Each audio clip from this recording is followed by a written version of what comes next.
Hello दोस्तों, आपका स्वागत करता हूं तरंग इलेक्ट्रॉनिक्स चैनल में। तो दोस्तों, ये LG 14 इंची अल्ट्रा स्लिम एक चैसिस है, टीवी का चैसिस है। तो ये चैसिस का एक फॉल्ट है कि ये ऑन नहीं हो रहा है। और इसका ये PCB आप अच्छा करके देखिए किस तरह देखा जाता है।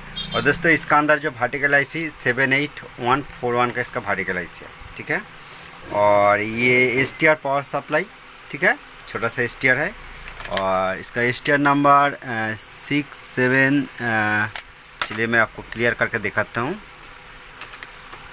इसका STR नंबर 6753, ठीक है, 6753। और इसका मेन प्रोसेसर IC नंबर आपको बता देता हूँ, क्लियर नहीं देखा जाता है, TDA 1105PS AN3/AN4, ठीक है, लास्ट नंबर AN4। तो इसका जो फॉल्ट है, देखिए, सप्लाई देने का साथ साथ इसका इंडिकेटर पर फॉलो कीजिए। तो स्विच को मैं ऑन कर दिया, ये ऑन नहीं हो रहा है, ठीक है। तो आपको दिखाना चाहता हूँ कि देखिए मैं सप्लाई दे देता हूँ। देखिए, सप्लाई देने के बाद ये रेड इंडिकेटर ऑन होने के बाद ऑफ हो जाता है। चलिए मैं सप्लाई ऑफ कर देता हूँ। सप्लाई को मैं ऑफ कर दिया। तो इसी तरह इसका फॉल्ट है। तो चलिए कुछ वोल्टेज चेक करके आपको दिखाऊँगा, ठीक है। और इसीलिए ये मोबाइल को मैं स्टैंड पर रखता हूँ, कैमरा। दोस्तों, PCB को मैं सेट किया और नेक्स्ट टाइम आपको चलिए फिर भी एक बार सप्लाई दे के दिखाऊँगा कि कौन पोजीशन पर कितना वोल्ट मिलता है। तो देखिए, फर्स्ट टाइम तो सप्लाई दे दिया और उसका बाद इसका EST सप्लाई कितना है अब मीटर पर फॉलो कीजिए। देखिए, अभी कुछ भी वोल्टेज नहीं है। और इसका अलग सप्लाई वोल्ट देखिए, आउटपुट कुछ भी नहीं है। तो चलिए मैं सप्लाई ऑफ कर देता हूँ। सप्लाई ऑफ करने के बाद इसका पावर फिल्टर कैपेसिटर पर देखिए वोल्टेज स्टोर हो जाता है 280 वोल्ट का ऊपर, और ये डाउन हो जाता है। मैं सप्लाई ऑफ करके रखा है। तो ये कौन सा फॉल्ट है और किस तरह ये फॉल्ट को रिपेयर किया जाता है। तो इसका आउटपुट वोल्टेज कुछ भी तो आउटपुट नहीं हो रहा है, बट ये पावर सेक्शन का वोल्टेज धीरे धीरे डाउन होने लगता है। तो ये फॉल्ट रिपेयर करने के लिए ये पावर सेक्शन का कुछ वोल्टेज ज़रूर चेक करना पड़ेगा, ठीक है। तो चलिए इसी टाइम पावर सेक्शन का कुछ वोल्टेज चेक करूँगा। तो चलिए दोबारा मैं सप्लाई दे देता हूँ। सप्लाई दे दिया और पावर सेक्शन, ये हॉट सेक्शन का वोल्टेज चेक करने के लिए जो बॉर्डर है, ये बॉर्डर का नेगेटिव, जो मेन फिल्टर कैपेसिटर का नेगेटिव पर आपको मीटर रखना पड़ेगा। इसीलिए दोस्तों ये नेगेटिव है। और इसका ये सप्लाई पॉइंट है। यहाँ पर वोल्टेज देखिए,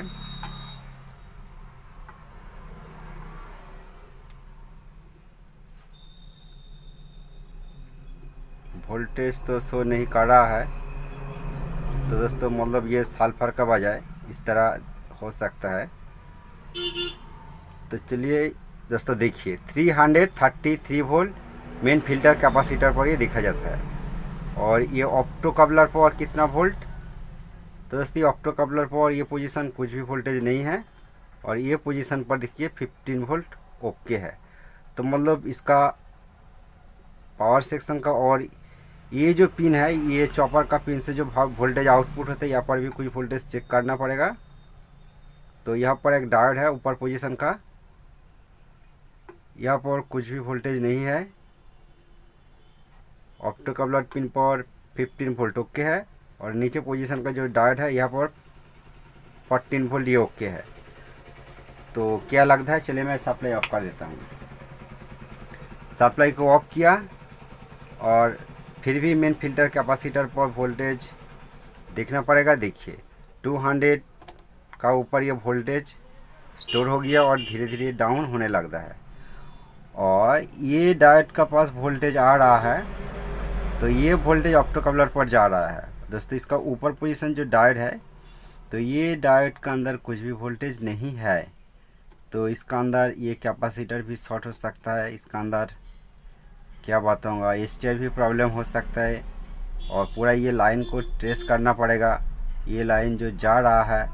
तो ये PF का एक बार चेक करना पड़ेगा, और उसका बाद नहीं होगा तो और कौन कौन पार्ट्स चेक करना पड़ेगा आपको दिखाता हूँ। और उसका पहले दोस्तों इसी तरह फॉल्ट जो देखा जाता है कि ये पोजीशन पर देखिए, ये जो मेन सप्लाई लाइन, देखिए ये जो मेन सप्लाई लाइन ये 110 वोल्ट का लाइन है। यहाँ पर जो डायोड देखिए, ये डायोड से कि इधर कॉयल है, ठीक है, और उसका बाद ये सप्लाई ईएसटी पर जा रहा है, ईएसटी सप्लाई लाइन है।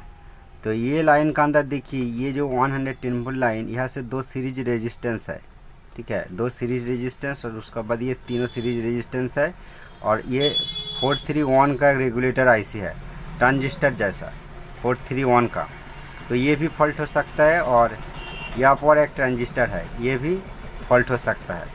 तो ये ट्रांजिस्टर को फास्ट एक बार चेंज करूँगा, ठीक है। चेंज करने के बाद देखूँगा कि क्या रिजल्ट आता है, ठीक है। तो दोस्तों इसी टाइम मैं ये जो 431 ट्रांजिस्टर ये फटा हुआ देखा, तो इसीलिए ये 43 ट्रांजिस्टर को मैं रिप्लेस करके एक न्यू 431 का ये ट्रांजिस्टर नहीं है, रेगुलेटर लगाया। लगाने के बाद तब भी मैं एक बार सप्लाई देख के देखा तो ऑन नहीं हो रहा है। तो उसका बाद ये पोजीशन का एक ट्रांजिस्टर है। तो दोस्तों ये जो पोजीशन का ट्रांजिस्टर देखिए, इसका साथ, इसका मिडिल पिन का साथ एक डायोड, जेनर डायोड देखा जाता है, और ये जेनर डायोड देखिए ऑप्टोकपलर पिन का साथ कनेक्शन है। तो दोस्तों ये जो ट्रांजिस्टर, ये ट्रांजिस्टर का नंबर 5343, ठीक है, ये जो ट्रांजिस्टर 5343। तो ये ट्रांजिस्टर को मैं यहाँ से ओपन किया, और ओपन करने के बाद चलिए, क्योंकि ये ट्रांजिस्टर भी शॉर्ट देखा जाता है, ठीक है, ये ट्रांजिस्टर भी शॉर्ट देखा जाता है। तो चलिए कोई बात नहीं, आपको एक बार सप्लाई देके इसी टाइम दिखाऊंगा। तो इसलिए मीटर का नेगेटिव कॉर्ड को मैं ये नेगेटिव के साथ कनेक्शन किया, और मीटर को मैं यहाँ पर रखता हूँ, और उसका बाद आपको वोल्टेज चेक करके देखूंगा।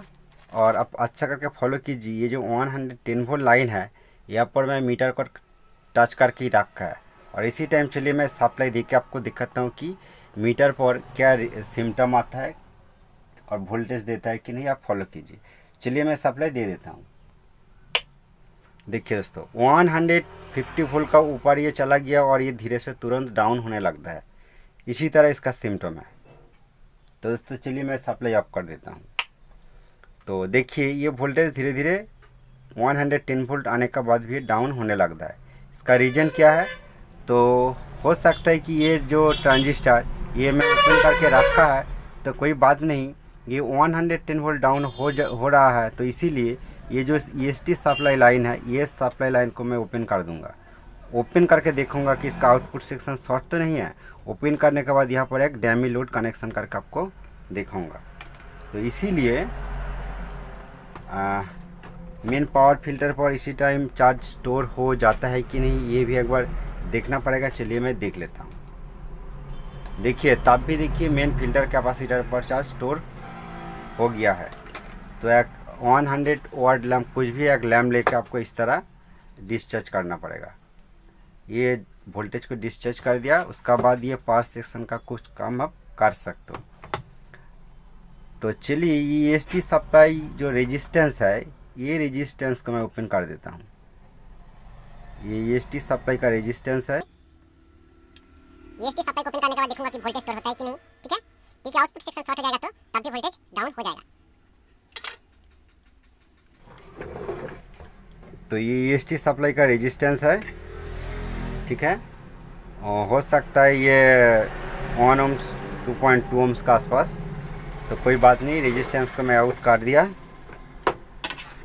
और ये पोजीशन पर मैं एक 100 वाट बल्ब कनेक्शन करूँगा, ठीक है। और ये सप्लाई लाइन का साथ, ये लाइन के अंदर एक कैपेसिटर देखा जाता है। तो दोस्तों हो सकता है ये कैपेसिटर, ये ग्राउंड है, और ये कैपेसिटर भी थोड़ा लूज लग रहा है। तो चलिए मैं सोल्डरिंग कर देता हूँ।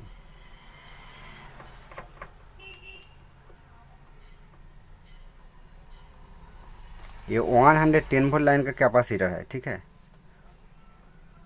और ये 160 वोल्ट का कैपेसिटर होता है। ये 100 माइक्रोफैराड भी हो सकता है, 47 माइक्रोफैराड भी हो सकता है। तो ये 100 वाट बल्ब को मैं यहाँ पर रखा है। चलिए फॉलो करना पड़ेगा ये लैम्प ऑन होता है कि नहीं, ठीक है। और ऑन होगा तो बढ़िया बात, वोल्टेज चेक करके भी एक बार देखना पड़ेगा।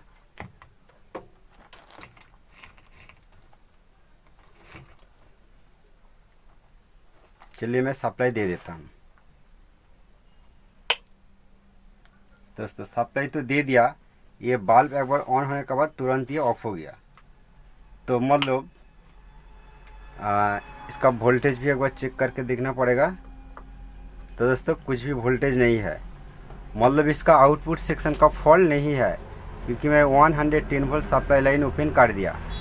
तो ये जो ऑप्टो कपलर सेक्शन का कुछ बायसिंग पार्ट्स को भी चेक कराना पड़ेगा, ठीक है। चलिए मैं अच्छा करके चेक करके आपको दिखाता हूँ। तो दोस्तों अच्छा करके मैं चेक करने के बाद देखिए ये जो ऑप्टो कपलर है, ठीक है, ये जो ऑप्टो कपलर है चारों टांग वाला, आपको मीटर लेके दिखाता हूँ। मीटर को मैं 12 इंच पर सिलेक्ट किया।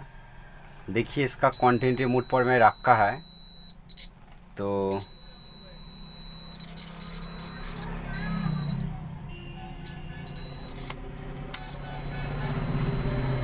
देखिए मीटर को मैं क्वांटिटी मोड पर रखा है। और ये जो ऑप्टो कपलर का दोनों पिन देखिए ये शॉर्ट बता रहा है, ये दोनों पिन शॉर्ट बता रहा है। तो चलिए ये ऑप्टो कपलर का जो दोनों पिन को एक बार ओपन करके देखना पड़ेगा कि ऑप्टो कपलर शॉर्ट हो गया है कि नहीं।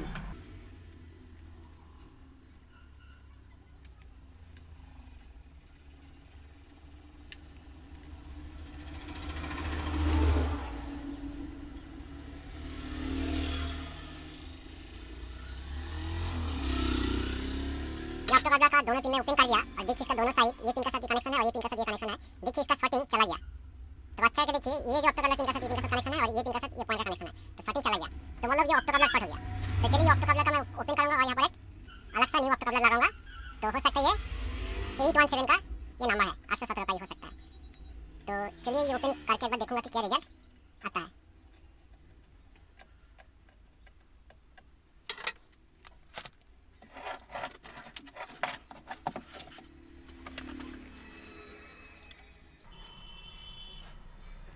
तो दोस्तों ये ऑप्टो कपलर का ये एक नंबर पिन इसका ऊपर साइड है, ये साइड, ठीक है, ये देख के लगाना पड़ेगा।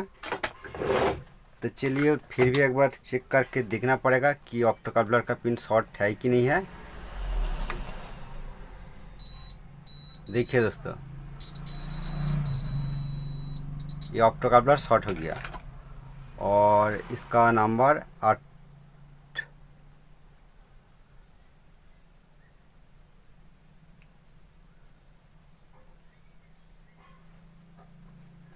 तो दोस्तों इसका नंबर क्लियर नहीं दिखा जाता है, बट दोस्तों यहाँ पर 817 यूज़ होता है। चलिए मैं न्यू एक्ट लगा के देखूँगा, ठीक है।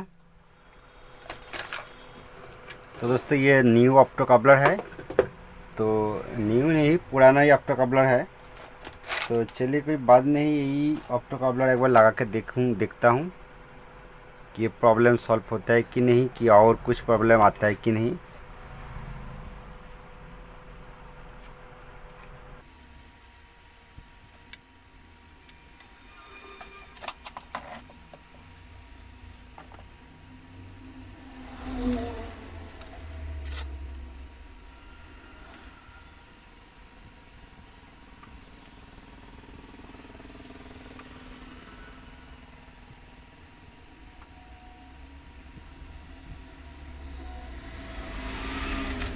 दोस्तों ऑप्टो कपलर तो मैं लगाया।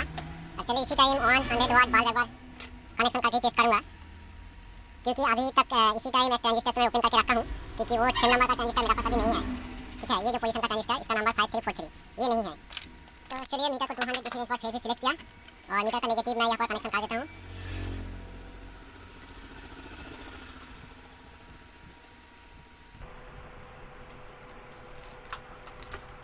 चलिए एक बार वोल्टेज चेक करके देखना पड़ेगा कि 100 लाइन पर कितना वोल्ट आता है, ठीक है। चलिए मैं सप्लाई दे देता हूँ और ये बल्ब पर आप फॉलो कर सकते हो। चलिए मैं सप्लाई देता हूँ।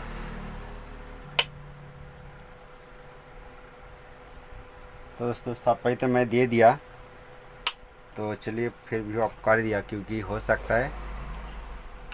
तो दोस्तों इसका पावर स्विच ऑफ हो गया था।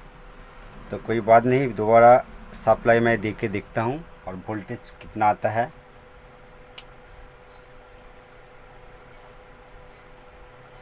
तो दोस्तों वोल्टेज तो 152 आ रहा है, बट इसका 100 वाट बल्ब मैं इसका गलत कनेक्शन किया। दोनों ही मैं सप्लाई का साथ कनेक्शन किया, तो एक नेगेटिव का साथ कनेक्शन करना पड़ेगा। तो ये नेगेटिव है, तो इसलिए बल्ब नहीं जल रहा है। और दोस्तों वो अनलोड कंडीशन पर था, क्योंकि ये एसटी सप्लाई ओपन हो गया, ओपन करके रखा है। तो इसी टाइम एक बार फिर भी देखूँगा कि 110 वोल्ट लाइन पर कितना वोल्ट मिल रहा है। देखिए दोस्तों 112 वोल्ट फिक्स्ड मिल रहा है, और इसका बल्ब देखिए बिल्कुल ओके जल रहा है।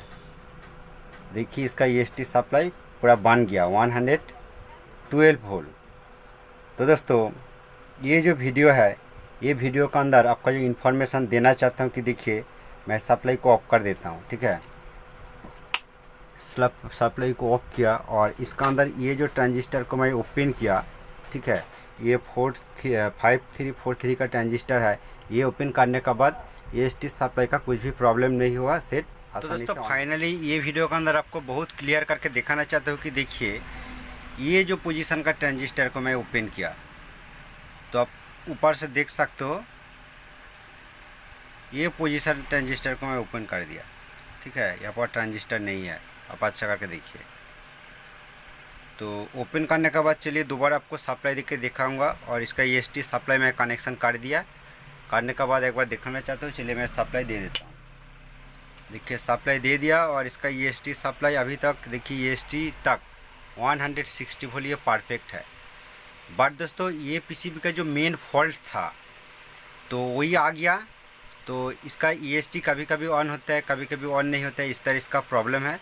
तो इसका ईएसटी ऑन नहीं है, अब देख सकते हो इसका 180 वोल्ट लाइन पर कुछ भी वोल्टेज नहीं है। ये 180 वोल्ट लाइन का कैपेसिटर है। तो इसका ये मेन फॉल्ट है, इसका ऊपर मैं अलग से वीडियो बनाऊंगा। थैंक यू दोस्तों।